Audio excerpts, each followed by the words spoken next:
Welcome back to the channel. Okay, this week on Young and the Restless, things are getting messy across the board. Adam is hiding things from Chelsea, Nick is finally coming clean to Victoria, and Matt Clark just threw an actual punch and took off running. A lot to get into, so let's go. Starting with Adam and Chelsea at the Newman ranch. Chelsea is stressed about Billy and what the email evidence tied to Phyllis could mean for him.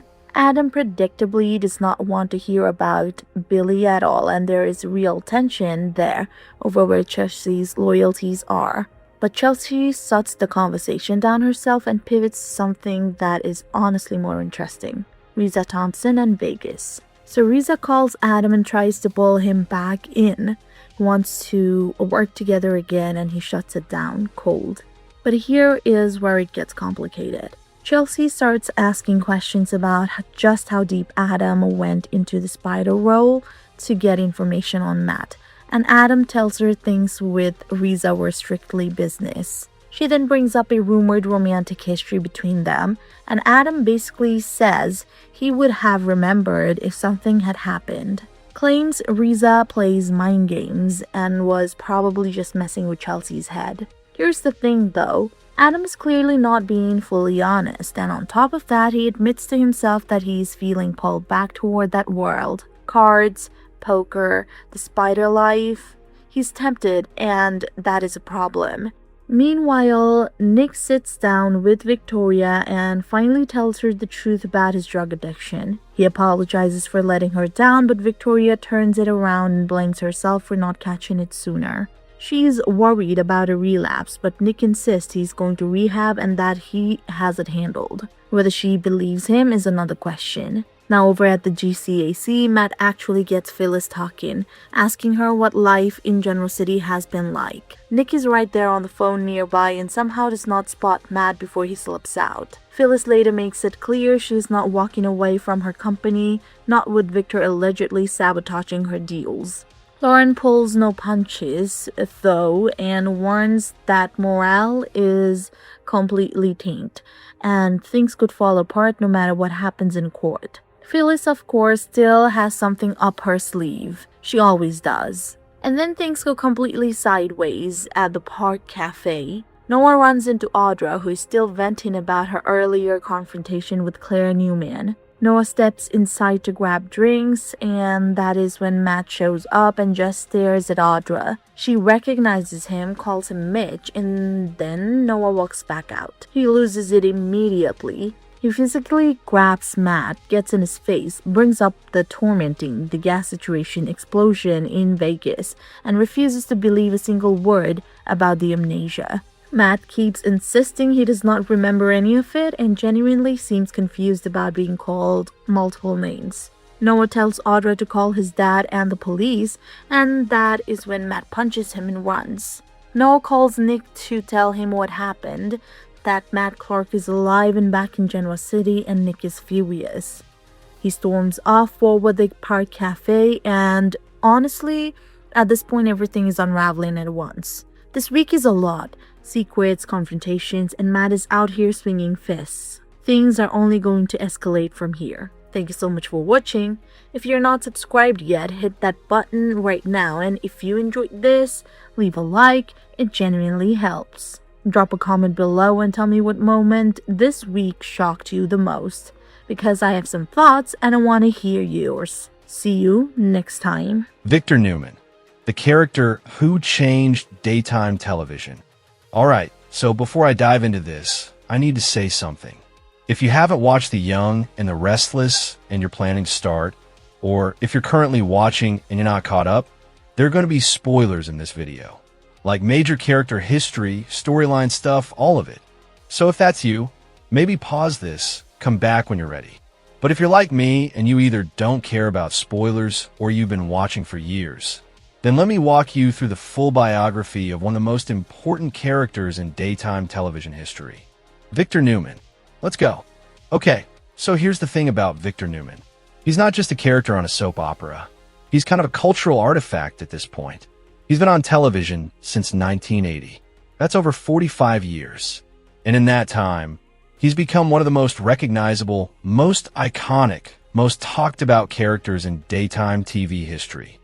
But what's really interesting is that he was never supposed to be that big. He was meant to be a short-term character. The creator, William J. Bell, introduced Victor Newman on February 8th, 1980, and probably thought he'd be around for a season or two, maybe cause some drama, and then get written out. That's how a lot of soap characters work.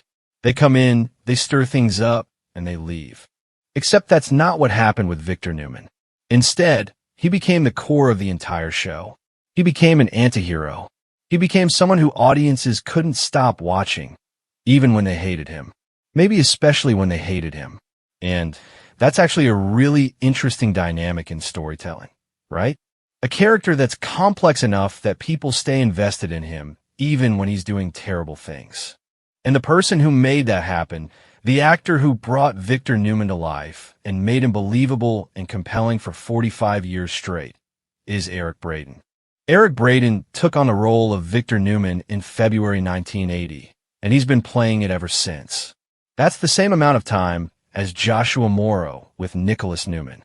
We're talking about someone who dedicated most of his adult life to one role. And the character became a central power player in Genoa City. He became the guy at the center of everything. But here's what's interesting. Before Eric Braeden was Victor Newman, he already had a career.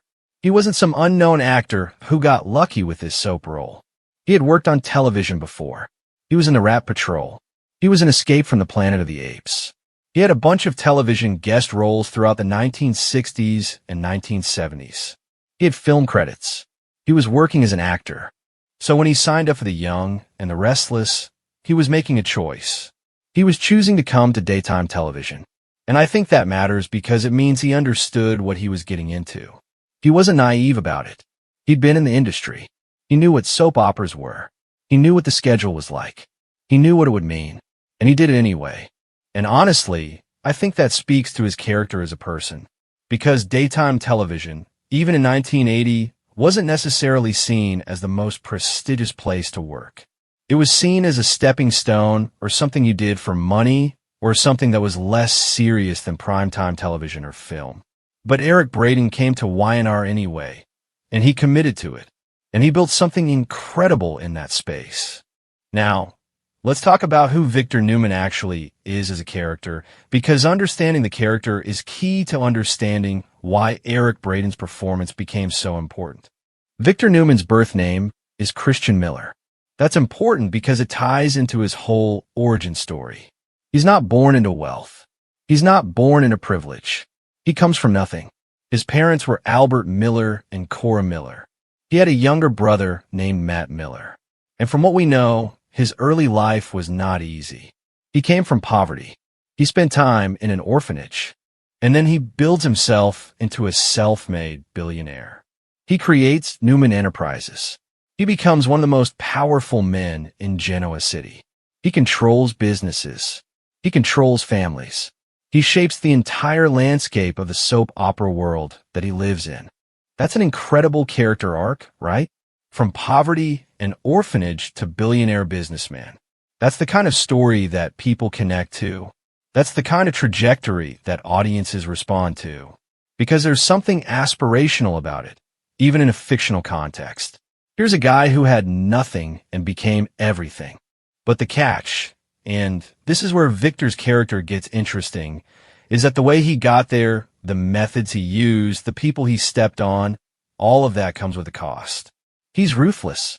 He's strategic. He's controlling. He's protective of his family. But he's also willing to manipulate them if it serves his purposes. He's the kind of guy who'll do whatever it takes to win. And that makes him an anti-hero. He's not a villain. He's not a hero. He's both, depending on the storyline. And that complexity is what makes him interesting. That's what keeps people watching. Because audiences want characters that are real, that have depth, that have contradictions. And Victor Newman, as written and as played by Eric Braeden, is exactly that.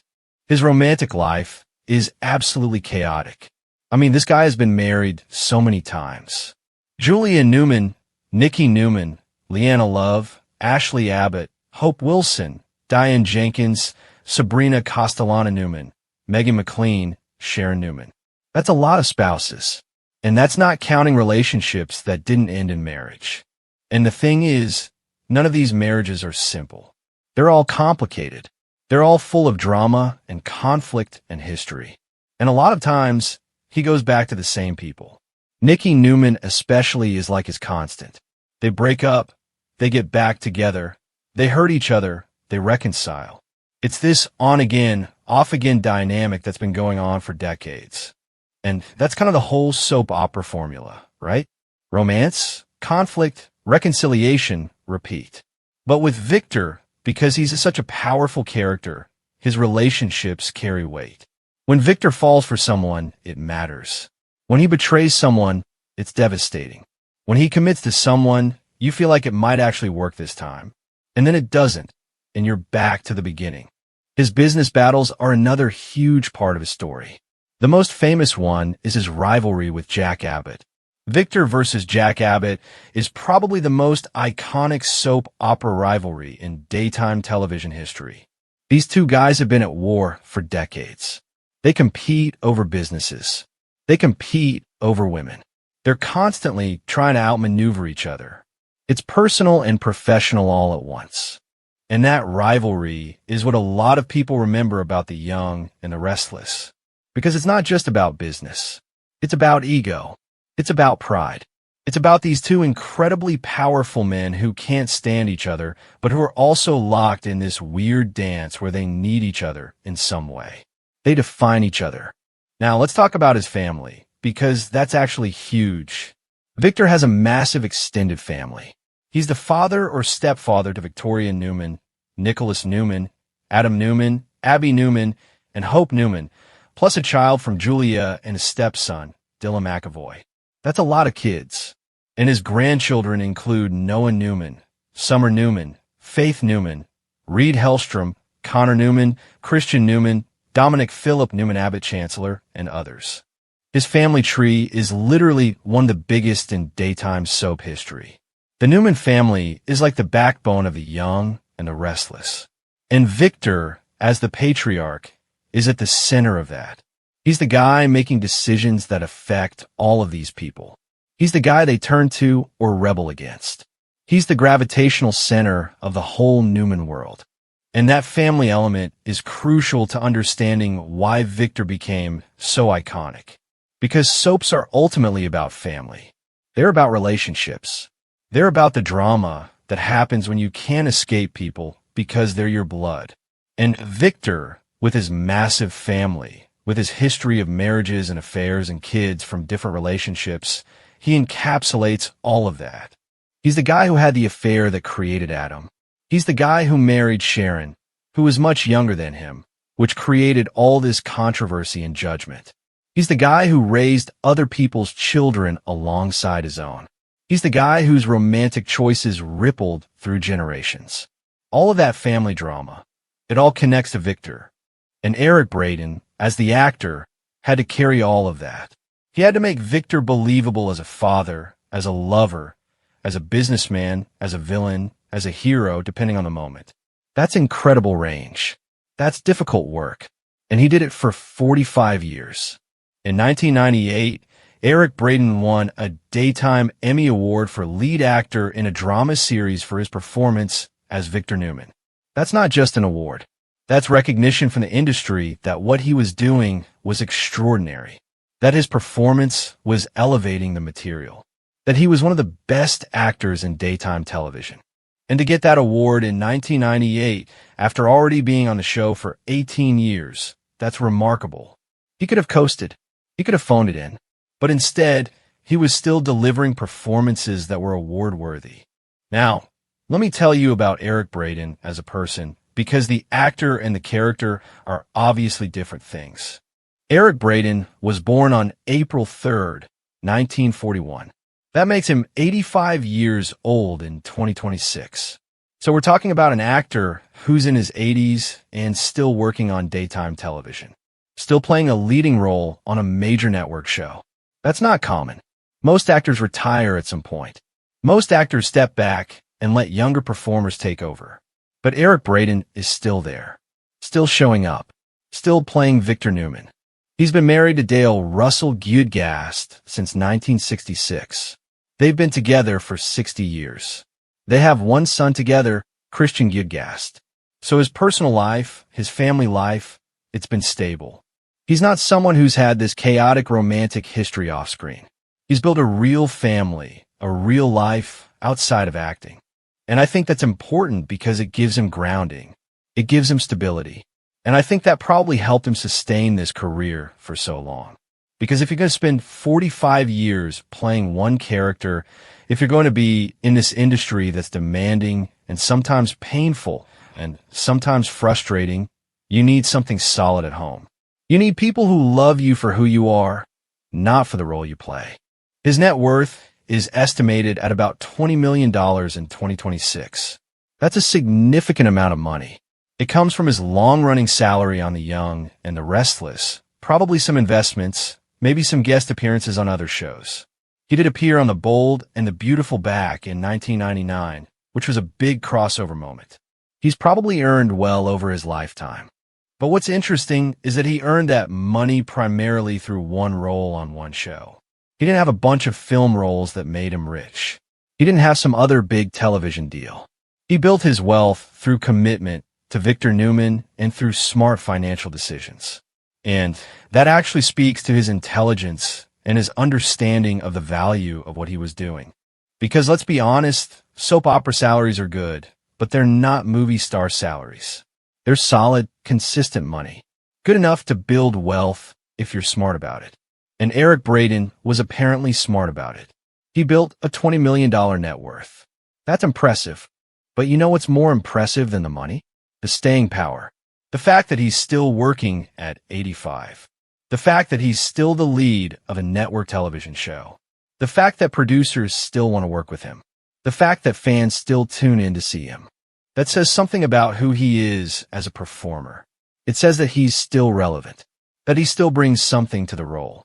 That he's not just coasting on the legacy of what he built decades ago. And honestly, I'm really curious about what it's like to be Eric Braeden at 85, still playing this character who he created 45 years ago.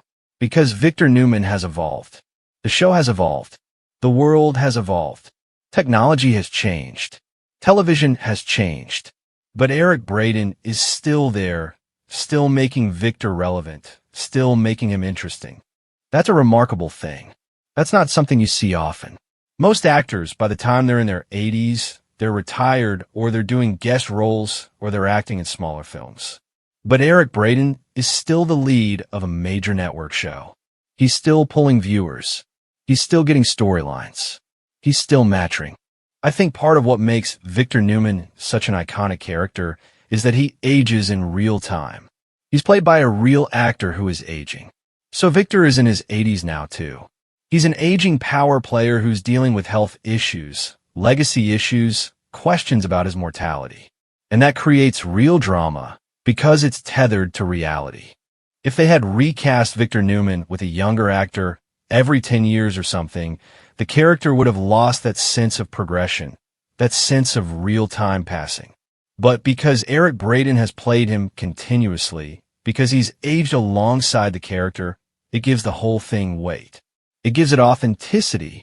And I think that's why Victor Newman is so important to daytime television. Because he represents something that very few characters do.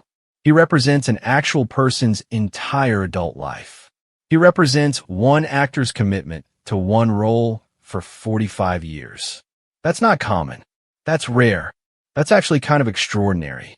The character was originally meant to be short-term, but he became long-running and essential. And I think that's because Eric Braeden refused to let him be a one-note character. He layered in complexity. He found the humanity in Victor, even when Victor was doing terrible things. He made audiences care about a guy who was ruthless and controlling and manipulative because he showed us why he was that way. He showed us the orphan kid who had nothing and clawed his way to the top. That's good acting. That's the kind of performance that makes a character iconic. Now, one thing that's worth mentioning is that in the current storyline, Victor is often depicted as married to Nikki Newman. They've been together on and off for so long that they've become kind of the central couple of the show. And as they age together, their relationship becomes more about legacy and history than about the passion that defined their early years. They know each other completely. They've hurt each other in every way possible, but they keep coming back to each other. And there's something really human about that, even in the context of a soap opera. Victor's business battles, especially with Jack Abbott, they continue to define him even now. These are two men in their 80s still trying to outmaneuver each other, still trying to win. And that's kind of absurd and also kind of beautiful, because it speaks to the fact that these rivalries, these competitions, they're not really about business. They're about identity. They're about who you are as a person. The character of Victor Newman has been involved in almost every major storyline on The Young and the Restless at some point. He's mixed up in love triangles, family drama, business warfare, health crises, moral dilemmas. He's been a protagonist. He's been an antagonist. He's been both simultaneously, and the show revolves around him. Almost every storyline eventually connects back to Victor Newman in some way. And that's a lot of weight for an actor to carry. That's a lot of responsibility. If you're not delivering, if you're not bringing something to that role, the whole show falls apart.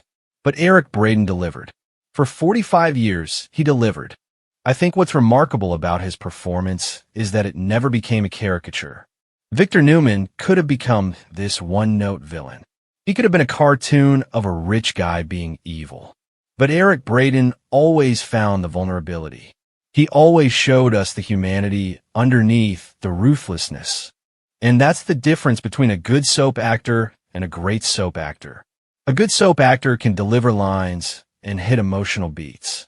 A great soap actor can make you believe in the character, can make you understand why they make the choices they make, can make you care about them even when they're doing unforgivable things. Eric Braeden is a great soap actor. That's evident in the fact that he's still working, still relevant, still the center of the show after 45 years. So in 2026, we're living in a world where Eric Braeden is still Victor Newman. He's 85 years old. He's been playing this character for 45 years, and there's no end in sight. The show still revolved around him. Audiences still tune in to see what he does next. That's a hell of a legacy. That's a hell of a career. And it all started with William J. Bell deciding to introduce a character named Victor Newman on February 8th, 1980. A character that was supposed to be short-term. A character that became the backbone of one of the most enduring television dramas ever created. And it was Eric Braeden who made that possible. It was his talent, his commitment, his understanding of the character that made Victor Newman into the icon that he is. So yeah, Victor Newman. From Christian Miller, poverty-stricken orphan, to billionaire businessman.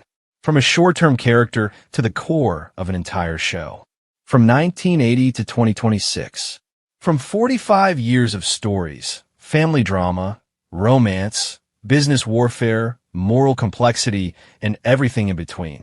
And at the center of it all is Eric Braeden, 85 years old, still showing up, still playing one of the most important characters in daytime television history, still making audiences care, still making it matter. That's pretty extraordinary when you actually stop and think about it.